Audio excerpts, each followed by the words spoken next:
Hello, everyone. Welcome to episode 41 of the Bandwagon Hockey Podcast. We are back after a hiatus. No real specific reason why. I guess life just got busy in November as it does.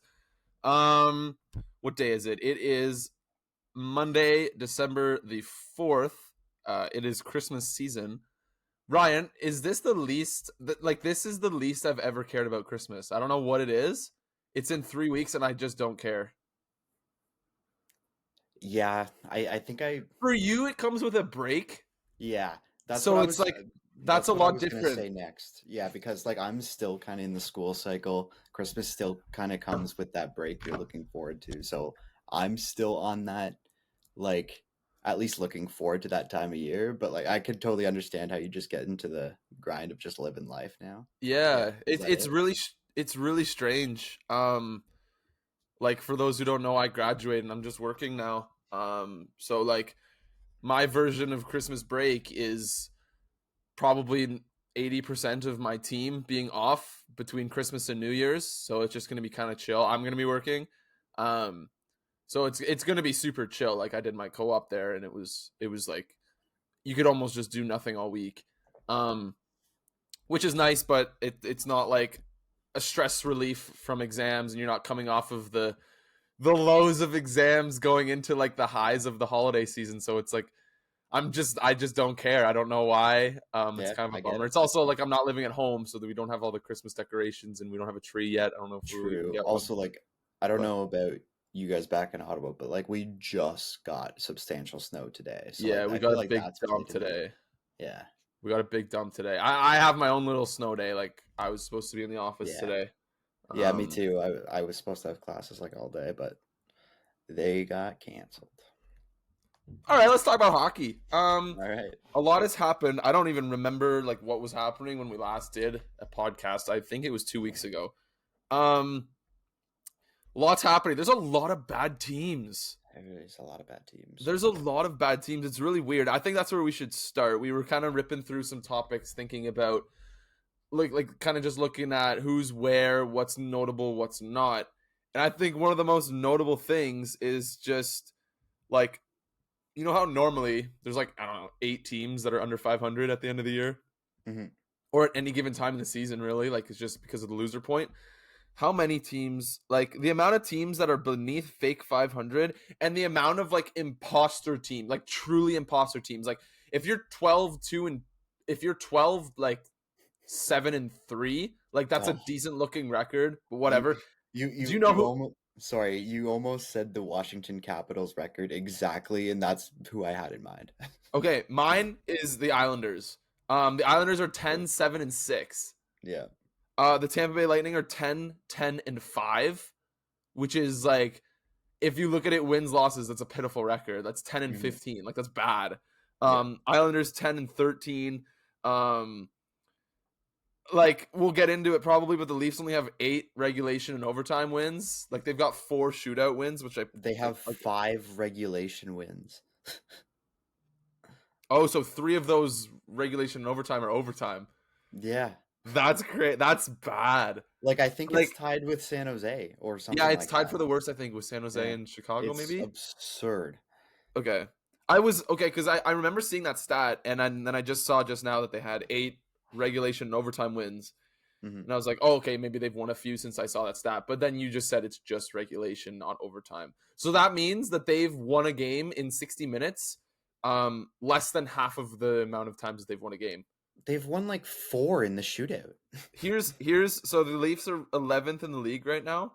And if you look at all of the regulation overtime wins, like it's what you'd expect. Rangers 17, Boston 16, 13, 16, 14, 14, 13, 14, 13, 13. Toronto at 8, and then back up to Winnipeg at 13, Washington and the Islanders at 10, or sorry, Washington and the Coyotes at 10. Like Toronto's regulation and overtime wins is down with the Canadians and the Kraken and the Wild of the NHL. Yep. And like as you said, their regulation wins are even worse than that. Mhm. But anyway, we're not trying to like zero in on the Leafs. They're just kind of like a bigger. They're a microcosm of the issue with the league right now. Is that so Mhm. many bad teams are buoyed by this stupid fucking loser point, and There's just a lot of bad teams. It feels like I don't know if the stats actually back this up, but it feels like there's a record amount of 3-point games going on too. Like it feels like every game in the East that involves like two East teams is going to overtime. Like it feels ridiculous. Like you said, it's floating a lot of these teams. Seattle's 8, 11, and 6. Yeah, anybody with over like 4 or 5 loser points, just frauds right now, to be honest. If you have more than like 3 right now, it's like, what are we doing? Yeah, true. Like, what are we doing? Like at the quarter Except wave. Vegas. I'll give Vegas their 16, 5, and 4. Sure. Yeah, I don't know, man. And like, okay, let's go in on the West then. Like, we were both looking at the standings, checking this out, and the West is like freaking a catastrophe right now. Like, you want to take a quick peek at the San Jose Sharks goal differential? -60, isn't it? -55. That's good stuff. Like I love we're that. 25 games into the season. Yeah, that's like crazy. that's like a number you see maybe at the end of the season for the worst team in the league. Isn't like they accumulated like a third of that in 2 games, didn't they? When they lost like 10-1 and 10-2 on back-to-back nights or something. That's funny. But yeah, I mean, Chicago is same amount of points, a little bit of a better points percentage than the Sharks, and their goal differential is only -29, which is so bad. Yeah. But like -55 is crazy. -55 is like legitimately what you'd expect from a bottom 3 team at the end of the season. Mm-hmm. And like for comparison, like East to West, Ottawa's last in their division right now with a +1 goal differential. Like it's. Yep. Let's talk about the divisions. The Pacific is kind of hilarious. Edmonton's coming. They've won 4 in a row. You wouldn't know it based off of where they are in the standings, which is just so hilarious. But the Pacific has 5 teams that are under 500, not fake 500. They're under fake 500, right? They have more regulation losses than regulation wins, or more regulation losses than wins. Yes. Fake 500 is when you have more wins than regulation losses, but your overtime and shootout losses brings that losses number above. But because NHL, it makes you seem like you're a good team. However, after that little dance I just did with my words there, 5 teams in the Pacific have less wins than regulation losses, which is not supposed to be a thing, because I direct your attention to the Metropolitan, Atlantic, and Central divisions, where no less than 6 teams are beneath, or no less than 6 teams are above fake 500. Mm-hmm. Did I have that right? Yes. Sure. Let's roll with it. Sure, let's roll with it. The Atlantic has 5 teams over fake 500. The Metro is 7, and the Central has 6. So I was close. And the Pacific has 3. What are your thoughts on the Pacific Division? What are your thoughts on the Western Conference playoff picture right now? Because right now, I believe, Arizona and St. Louis are our last 2 teams in. To me, there's only like 5 relevant teams in that whole conference right now. And one of them's Vancouver. Yeah, and one of them is Vancouver, so we'll see if that kind of maintains itself. But yeah, like right now, the playoff picture, in my opinion, is only Colorado, Dallas, Vegas, Vancouver, and LA. Mm-hmm. Even though 3 other teams have to make it. Yeah. That's kind of it. But one of those 3 teams are going to win a round. Oh, yeah. Oh, yeah. Because it's hockey, 100%. One of those Western Conference wildcard teams are winning a round. Yeah, like Seattle's going to sneak in somehow and beat like Dallas or something. First round is so like Seattle will sneak in and beat Vegas. Yeah, it'll be something stupid and they get waxed in the second round by the Stars. No, I think LA is the best team in the West right now. I I think so am too. kind of obsessed with their team. I Mhm. think they're so cool. I don't like it when people remember they were like the what did you call it? The rebuild brothers of the Sens. Yeah, kind of. Yeah. Is that Well, what for you a while there, they were. Yeah. rebuild siblings of the Sens, and then Hmm. LA just had a bunch of players that wanted to play for them, and then just took off, which is how it happens in a major American market. Yeah. Because the Rangers were in the same boat. Um, like both the Rangers, like I kind of like how the Rangers and the Kings' rebuilds kind of mimicked each other. Hmm. Um, Me they too. both started fairly late in the 2010s, I want to say.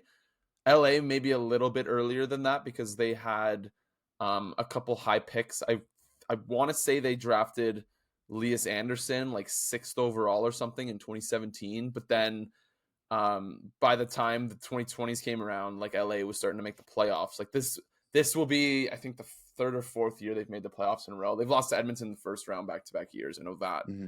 Um but then they drafted 1-2 in 2020, and both guys had like kind of not really hit their stride, mainly because the team's rosters had beefed up so much in the year or two following, because like the Rangers just all of a sudden got good. Like they kept Kreider, they signed Panarin, Adam Fox got there in like 2019, Jacob Trouba. Like they just had all these guys. Shesterkin emerged. The Rangers just had all these guys join their team or stay with their team because they're the Rangers. And then LA, like Kopitar and Doughty both had career renaissances. Like Drew Doughty was the worst contract in the NHL like 5 years ago, and he's on that same contract, and he's considered like not an issue for them. Um, Kevin Fiala wanted to play for the Kings. Pierre-Luc Dubois wanted to play for the Kings. And both teams have just gotten good. And now Byfield and Lafreniere are starting to like actually be good players. Hmm. Hmm. Well, yeah. I was just going to look at Laugh's stats because I know he was off to a pretty good start. I think he's maybe tailed off a bit, but like 15 points in 23 games still isn't terrible. I don't know what kind of minutes he's getting. He's not I getting any guess power play time. no. He's Okay. still not, because like who do you take off? But Yeah, right. like he's like 15 of those, he's got 15 points. 2 of them are power play points. He's True. got one Hmm. power play goal. And like up until this year, that was the big thing with everyone, right? Like Yeah. he's a even strength guy. So all of those 17, numbers are like real. 17 minutes a game or so. Yeah, it's not bad. Like he's coming on. What's Byfield at? Byfield's at You know? 18 points. And I don't think he gets power play Yeah, time either. because I know he Um, was close okay, to a he's at two point and a per half game for a minutes of while. power play time Okay. per game, playing 15 a night, so still light. Yeah, I think 18 he's and on the 21. wing. Um, He's playing playing, 2 minutes less per game than Laugh too. but both guys are like showing signs, right? Yeah, yeah, yeah, oh yeah. And I personally like that. Like obviously Ottawa is going to win that draft. They have won that draft, whatever. Mhm. Um, but like just seeing those two teams, like that'd be because they matched up in the 2014 Stanley Cup final. It's actually Well, crazy how similar the both franchises have been in the last like 10 years. it's just really cool to see a draft develop, like in just general too, because I think Marco Rossi now is at, I want to say 8 goals. Like that whole like Cole that they Perfetti. like top that yeah that like top 10 to 15 that was supposed to be stacked are actually starting to become Yeah. impactful players. Like it's cool to see. I think Raymond's been good this year too for Yeah, yeah, Detroit. he's come back from kind of a down year last year. Yeah, Raymond's at 8 goals, 19 points in 23 games, playing Hmm. 17 minutes a night. I think he's on the top line with Larkin and DeBrincat there. Yeah, Um, no, that draft class, like it was supposed to be like absurdly sick. yeah, yeah. Um, Like the top 15 to 20 were all supposed to be like semi impactful players at least. and up until last year, it had only really been Tim Stützle. Hmm. And then Sanderson kind of had his coming up party last year, which was rewarded with the big Yeah, contract. And coming into and this year, like it was all Raymond Timmy had a and good Sanderson. rookie year, but came Who? down in his Raymond had a good rookie Yeah, year, but kind of came down a bit. But yeah, no, it's cool to see the 2020 class kind of thrive in here early and on. it's especially cool too, right? Because I think, and I can't. I don't know how much I can speak to this, but I know that a lot of the years in the 2010s, like from 2010 till 2019, guys who were drafted high were hitting right away, Hmm. right? Hmm. Like True. I think McKinnon. So starting in 2013, I think McKinnon won the Calder Trophy and had like 60 points in his rookie year. He tailed off a bit and then signed that like sweetheart deal that ended up lasting most of his prime. Um, and then 14, you got, who was that draft? That was Ekblad, who was good right away. Like as an 18-year-old defenseman, was good right away. And then you had Hmm. Draisaitl come out like 2 years after as a third overall pick that no one really knew about. And then obviously you had the back-to-back with McDavid, Eichel, Matthews, Line. 17 had Makar come into the league as a rookie like a year or two later and just light it up, and then win a Norris a few years later. 2018, like Quinn Hughes, Rasmus Dahlin played right away. Like all these drafts just had super quick hitters. Brady Hmm. Tkachuk, Svechnikov, like all those guys started playing right away in like 2018. 2019, similar sort of deal. Like Jack Hughes took a year or two, but who was 2019? Okay, 2019 is a bad example, but like a lot of the 2010s just had guys like break off right away. And 2020 didn't really have that with the top 2 picks and then a lot of the top 10. Um, so I don't know. It's just cool to see guys like come in Yeah, and like take a some few time to other develop. a few other names too that we didn't even get to, like Dawson Mercer, Seth Jarvis, Anton Lundell. Um, it's slowly coming to be a well Ridley Gregg too, obviously Marco Rossi. I think this is going to turn out to be one heck of a draft actually. Do you remember ever seeing? I think it was a mock trade that was proposed where LA was needing a goalie in the offseason, right? And a lot of people liked Carter Hart as a trade candidate. Mm, And I saw someone float the idea of Byfield for Hart 1-for-1. And I loved the idea for both teams. Do you do that now if you're LA? no, No, I don't think so either. no. Which is kind of sick, right? Like seeing a player's trade value develop in real time based off of what you trade for them. Yeah, it's cool. Um, but yeah, anyway, Rain just something I kind of noticed and was wanting to talk about. Kings and Rangers, just kind of a cool parallel there. Um, all right, where do we want to go to next? There's been some trades, a few trades in the last few weeks. Should we start it off though with the Corey Perry stuff, or is that kind of just like old news? He's not on the Blackhawks anymore. What are we gonna add? Yeah, I think it's kind of old news. Like anything at this point is just like speculation. We all have a good idea of what happened Yeah, at this point now that we've allowed information to come out. Well, as much as the NHL will yeah, yeah. put out. But I think people have a pretty good picture of what happened now, and he's off the team. So I'm not sure if we have So much more to add. yeah, so basically, if anyone doesn't know, Corey Perry was his contract was terminated by the Blackhawks. It's currently undetermined whether or not he's going to file a grievance. I was reading about it today from Chris Johnson at the Athletic. It's basically, I don't know if you've read this. He put it out about a week ago, but I never got around to reading it. Because he played about a quarter of the season, he's entitled to about a quarter of his $4 million salary. But because he was paid a $2 million signing bonus, he has to give money back to the organization. Mm, So whether or not he decides to fight that or not I guess is to be determined. I think he has 2 months from the time he was released to decide to do that. right. Um, but now with that sort of hole in their lineup that was created, like $4 million player playing, I think he was on the power play. Like he was a big piece given where Chicago's at in their winning cycle. And so he just was gone, and especially with Taylor Hall having season-ending surgery, like Chicago needed to go get a guy. So they threw a fifth-round pick at the Canucks to take on Anthony Beauvillier. Um, what a trade for Vancouver. Hmm. And then Vancouver turns around, uses that same fifth-round pick in a trade along with a third to acquire Nikita Zadorov at his full cap hit from the Calgary Flames. I don't know if you have much thoughts on the island or not the Islanders, the Blackhawks and Canucks deal with Beauvillier. It's not that big of a deal, but the Zadorov is definitely he's like he's probably like top 5 trade candidate going into deadline season. Yeah. No, I do like the move from Vancouver. The when I first saw the price, I was a little like surprised. A third and a fifth, it felt a little light, just the way people were kind of talking about Zadorov and the fact that maybe there was going to be salary retention to bump that price up a bit. Um, but the more you think about it, third and fifth probably makes sense for a guy like Zadorov. He's definitely bottom four guy, probably bottom pairing guy. That's Mm-hmm. just really big and solid defensively. So um, fair price. Vancouver's adding to what they think is going to be a good year. It makes a ton of sense all the way around. And like you said, like the assets that they paid were like efficiently spent. We'll put it that way, I guess. Yeah.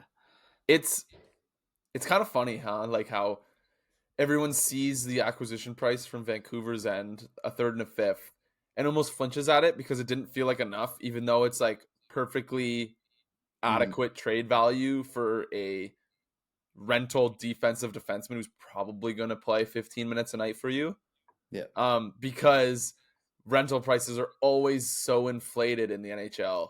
I think people wouldn't have been surprised if the guy went for a first round pick at the deadline. That's the thing too. I think I was also surprised because easily I feel like you could have driven that price up to, like you said, like a second round pick at the very minimum at the deadline. So For sure. it felt weird for Calgary to kind of jump on it now. Yeah, But and I guess wonder, they wanted the guy who didn't want to be there out. So yeah, like he had requested a trade, right? So you wonder if he was making Mhm. some noise behind the scenes, or if Calgary just wanted to get rid of the distraction, or since it's so early in the season and Vancouver cleared up that cap space right away, Calgary saw value in getting rid of a guy at his full cap hit rather than having to retain. Because Yeah, makes sense. now, assuming Calgary isn't using any other retention slots, which to my knowledge they are not, they've got 3 more big time pending UFAs to trade that they can now retain on because you can have those 3 slots, right? So Lindholm, Hanifin, and Tanev, you can retain on all 3 of those guys to make them even more attractive trade chips to drive up that price come deadline time. And another thing I didn't realize too is I think the trade brings Calgary out of That's true. LTIR problems, so that it just gives them more flexibility for roster construction throughout the year as well too. So that makes sense why they didn't want to retain and kind of stay up in that pool. That's actually a good call that you just mentioned that. Like that adds to the acquisition price for Calgary.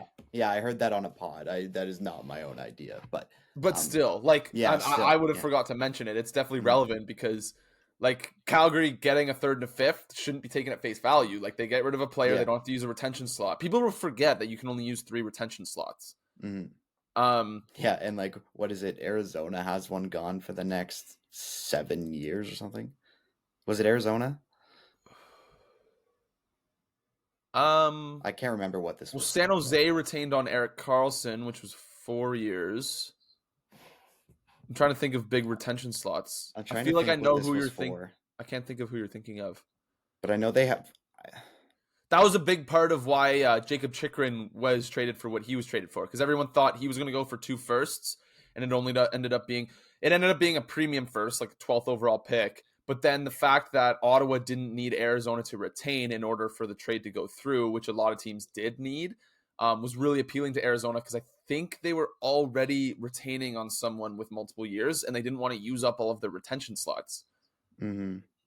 Because as a cap team, or as a cap space team, you don't want to be retaining salary on too many players. Otherwise, you get rid of your flexibility. And then the LTIR thing is huge too, because they're going to be a seller, and once they trade some of their guys, they might be able to even take on money with even more assets as they try to like kick off this little rebuild that they're probably going to go towards.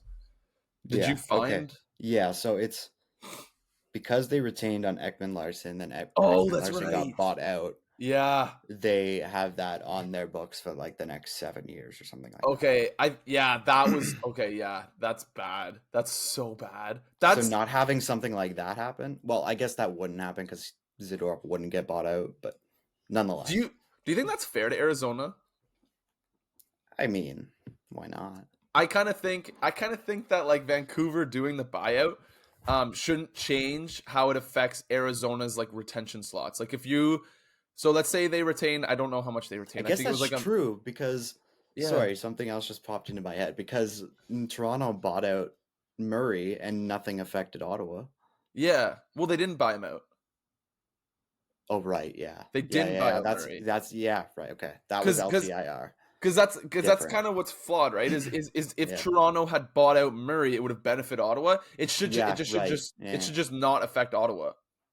And I know there's a lot of like financial implications and stuff where like logistically and financially that doesn't make sense.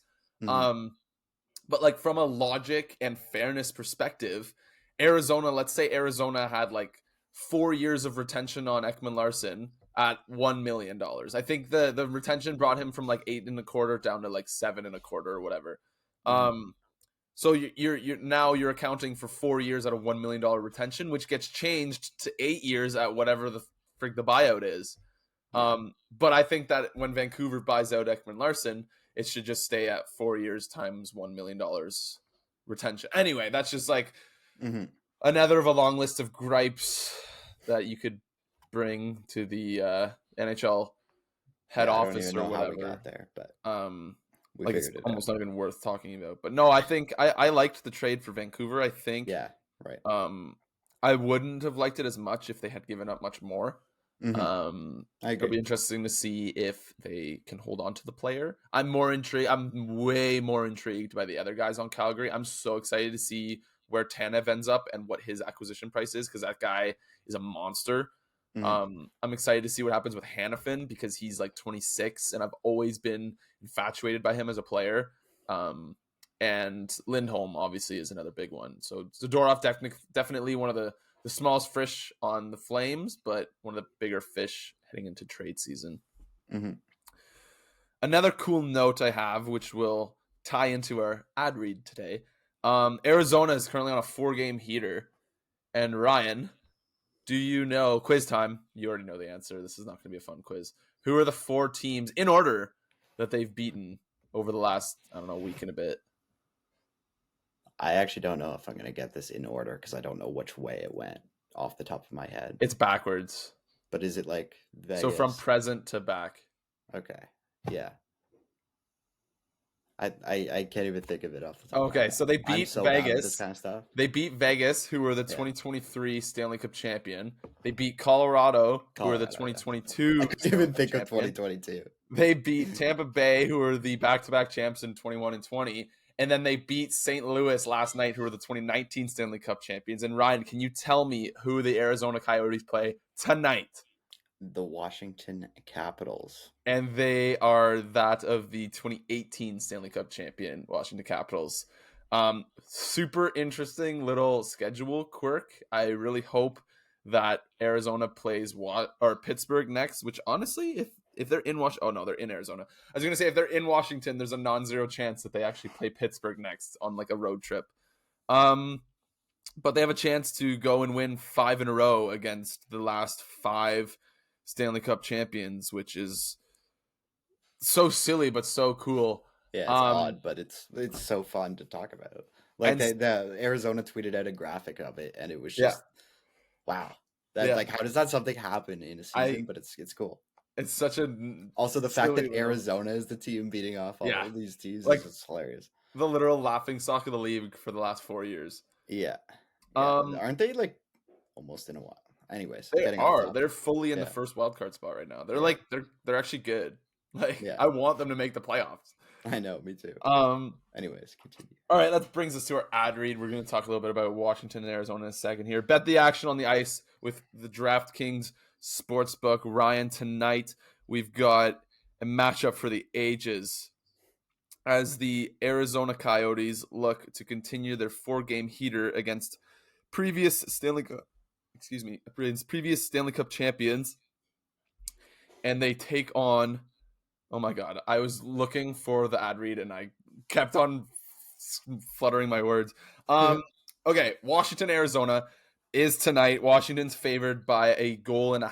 I'm gonna have to hammer the -1.5 on the Arizona Coyotes. Ride the wave. Washington is a fraudulent winning team.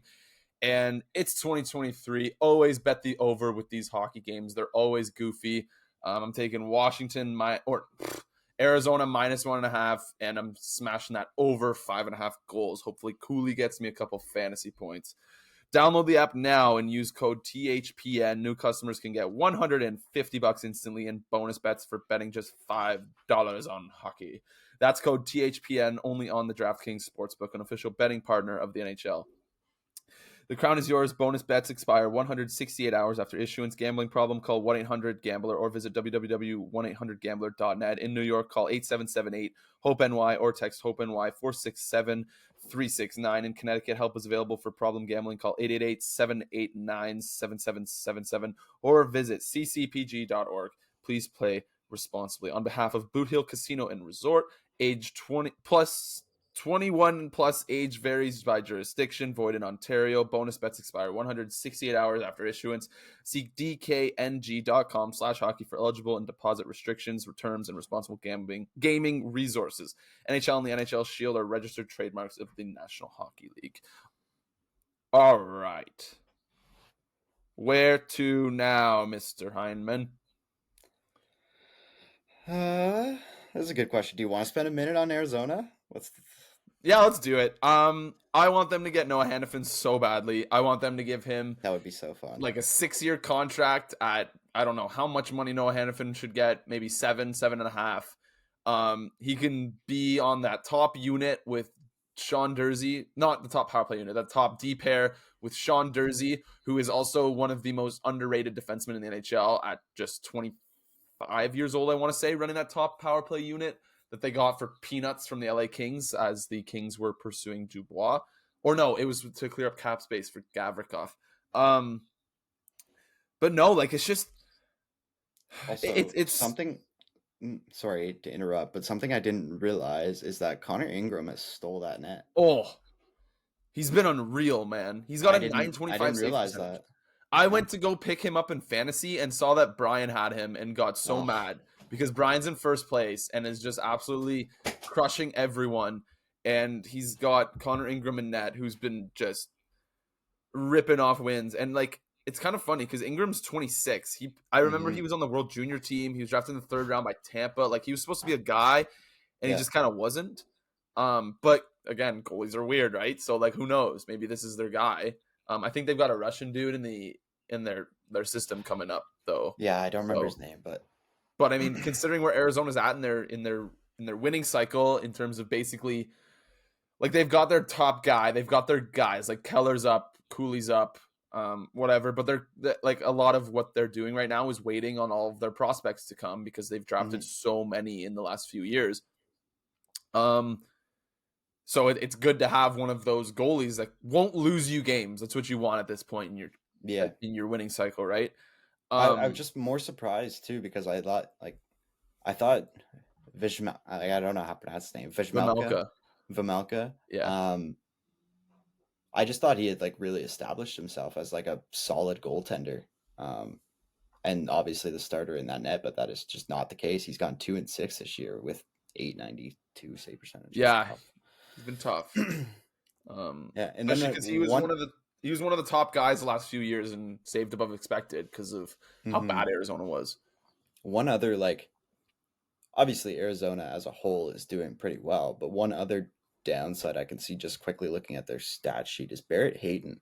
He was really coming on at the end of last year, but he's only got 4 points in 16 games now. So yeah, he's hurt too.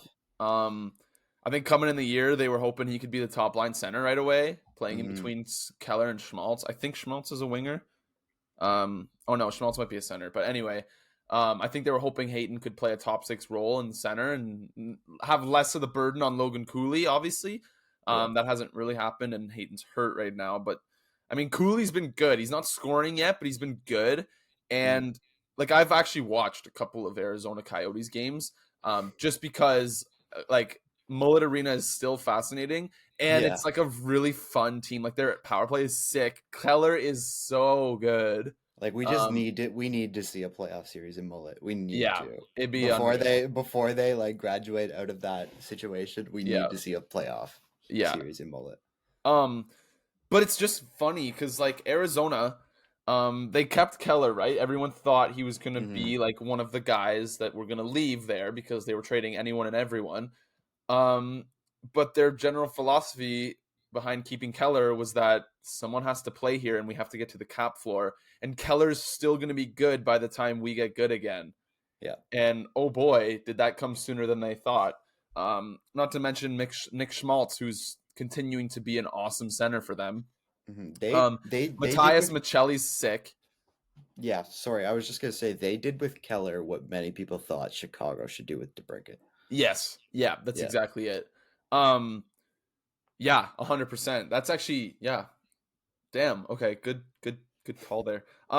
Like Matthias Michelli's sick. Lawson Krause is super underrated. I have him Yeah, in Michelli fantasy. came out He's of nowhere. absolutely nowhere. In my mind, anyways. Like, obviously, I've come to know about him over the past year or so, but I didn't know who he was to start this season last year. Like, I never heard his name before. I could not tell you what round he was drafted in, or even if he was drafted. Like, I could not tell you anything about this guy. So Michelli was a 4th rounder in 2019, but I would almost argue that even more interesting, maybe not interesting, but JJ Moser, he's a defenseman. He's Mm-hmm. he's already playing 20 minutes a night. He was a 2nd rounder in 2021, and he played the full Oh year wow, last year. You just don't wow, see that with no, defensemen. You really don't see that with defensemen. Forwards, it happens because there's so many more spots for forwards and so many more forwards. Forwards are just like able to slot in and play like 4th line, whatever. But JJ Moser was like a full-time NHLer last year as a 2nd round pick from 2021, which is a crazy turnaround on a mm-hmm. non-first round pick defenseman. Yeah, Um, and it's just cool seeing Arizona like actually kind of taking advantage of when their guys are cheap, unlike other teams that we know of and root for. Um, but yeah, I mean it, and it's kind of funny too because like their top guys like your Keller, your Schmaltz are all signed, so they're gonna be cap flexible for a long time unless Cooley goes and puts up like 80 points next year and commands like a massive extension, which I wouldn't rule out and definitely wouldn't be an issue for the Coyotes. But like this team's gonna stay cheap and deep for a while, I think. yeah, I think so too. I was just trying to look up their um like expected goals to see who's playing well. I'm gonna look Like up their cap friendly. Michelli is right up near the top of their list for like even strength, Oh my god. expected goals percentage too. Like they just have so many. It feels like underrated players that play well. Like Nick Bukestad too. I feel like is always one of those bottom 6 players that just is effective. Yeah, for sure. Um, Okay, yeah, no, they just a fun team that has a lot of guys you can kind of root for. here's something kind of insane. So, okay, one of the big storylines over the last few years of the Coyotes was their mass roster exodus and their hoarding of draft picks, right? Mm, If you had to guess, I'm probably going to give away the answer here by the way I phrased the question. If you had to guess, would you say that their big run of picks has passed or is still on the come, like is still on the horizon? I think I would have known this either way, but I think it's like still to come because Yeah, I know a lot of their picks they were acquiring like even a year or two ago were like 24 or 25. yeah. And Yeah. so in my head, it was like, okay, they got the Sens first for Chikrin. I can't remember who else they got firsts from for players, but now that I kind of think about it, I don't think they got a lot of like first round picks in all of those Hmm. trades they were making. It was No, I all don't like think so either. seconds and thirds, as well as um like in like retaining salaries or like trading away lower level players or taking on bad contracts and stuff, right? Hmm. So they have all their firsts, but they don't have any additional firsts in the next 3 years. However, in 2024, they have 3 second round picks and 3 third round picks. In 2025, they have 4 second round picks and 2 third round picks. And in 2026, they have 3 second round picks and 2 third round picks. Yeah, that's wild. Like they're going to be They're gonna be so they're stacked. already winning, and again progression isn't linear in the NHL, so they might still have another couple of lean years, which is definitely possible. I wouldn't doubt it out. I wouldn't even doubt out if they sort of like fell off a little bit this year, Hmm. but all of their picks are still coming. Yeah, and like, what are they spending cap wise? They're 3 million under the cap, so they have $15 million in deadline cap space this year. Okay. However, Like, I was just curious if they were still being semi-conservative spending wise, like they while they're have in zero mullet. defensemen signed beyond this season, Okay. and their tandem right now, oh my god, this is crazy. Okay, Vamelka is signed at 2.725 this year and next. Connor Ingram is in the first year of a 3-year deal worth 1.95 a year. No way. So their tandem for the next 2 years is under 5 mil. Like they have 0 defensemen signed beyond this season. 3 of their defensemen are RFAs. I'd imagine Sean Dursey and JJ Moser are guaranteed keepers. Juuso Välimäki probably as well. I'm not sure. I don't know much about Michael Kesselring, but he's on it listed as an RFA. You think Josh Brown's gonna stick around? That's probably not up to Josh Brown. In terms of forwards, they've got Clayton Keller signed until 28-29. They've got Nick Schmaltz signed for the next 3 years, including this one. They've got Lawson Krause signed for 3 more years after this season, so 4 years.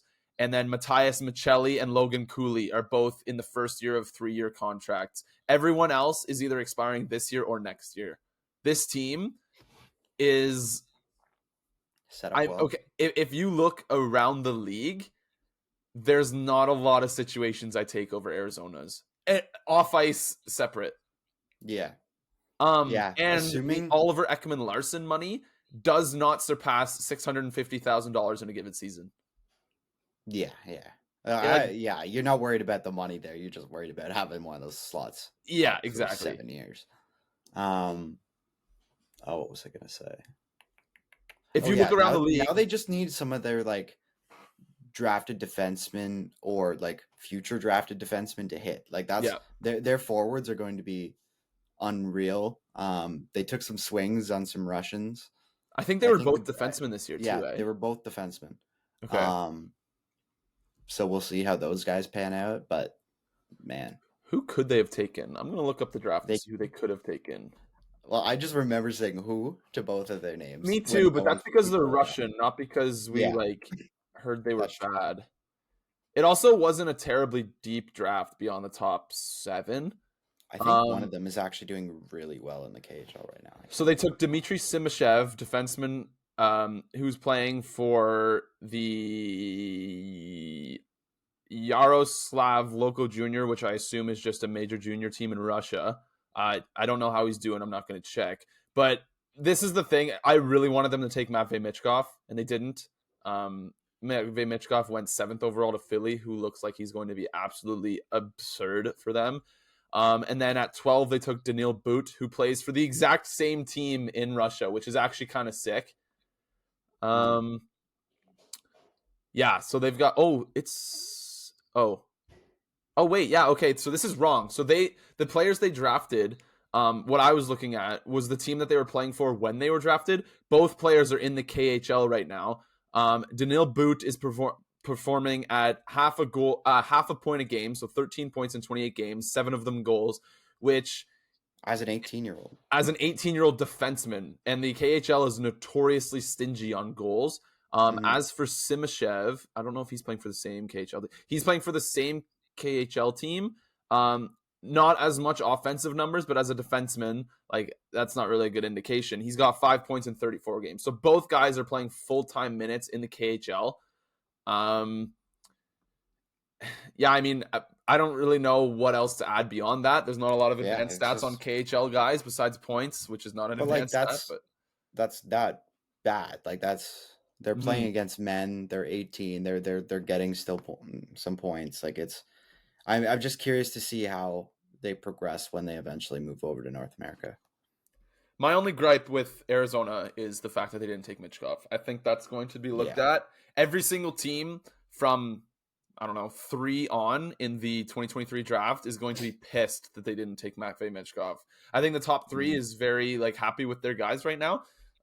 Obviously Bedard, Carlson, and Fantilli, but from 4 on, I think everyone whiffed by not being willing to wait 2 to 3 seasons for Matvei Michkov to come over, especially Arizona, where it would have lined up perfectly with all their other picks starting to make waves in the minors, as well as a new rink. But Matvei Michkov miss aside, there's not... Besides teams that are in a cup window right now, I don't know if there's a situation I'm taking over Arizona's. It's certainly up there. It's up there for sure in terms of picks and who they have already and cap flexibility, etc., etc. Yeah, I don't know. Yeah, I'm looking at it. I'm like, okay, New Jersey, I'd take. Do you take Buffalo's situation over Arizona's? Ooh, that's so close.